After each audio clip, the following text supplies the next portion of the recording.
Waking up in the morning for school is challenging for anyone. But for English teacher Ethan Schuler, getting up is an extra challenge. In August, Schuler was diagnosed with stage 1 lymphoma cancer. Since then, he has been both teaching and undergoing treatment, which all began when he felt something abnormal. I was having issues with just shortness of breath and my heart rate and things like that. And I thought it might be something like a panic attack. And when I was at the hospital, they ended up taking some scans, and then I just had the doctor come in and he goes, "So, found nothing on our chest scans with issues like shortness of breath or anything. There was no pulmonary embolism, which is like a blood clot in your lung." He goes, "But there's a mass that we found in your chest, and we're going to be referring you to a hematologist or an oncologist, so blood cancer doctor." Following his diagnosis, Schuler's everyday life was thrown off balance having to undergo chemotherapy. One of the side effects of chemo, at least the ones I was on, is it can give you mouth sores. So it hurt for me to eat pretty much anything for a few days that very first chemo. And while at school, teaching, grading, or even standing in front of the class became a challenge. One of the side effects of chemo that I got really bad was brain fog.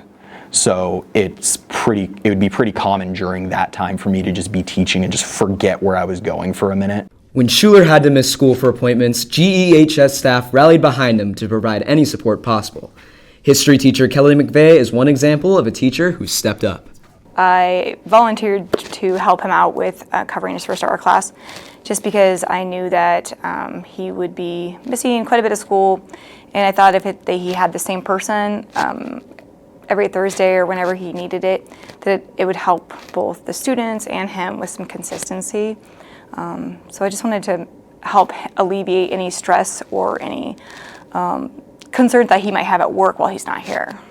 However, with a new year and a new perspective, Schuler received good news during Christmas break. He was done with chemo. I didn't expect it to feel as ecstatic, or for myself to feel as ecstatic as I did in that moment. I ended up going out and celebrating with some friends that weekend, just because that was the first time I really got to go out in months.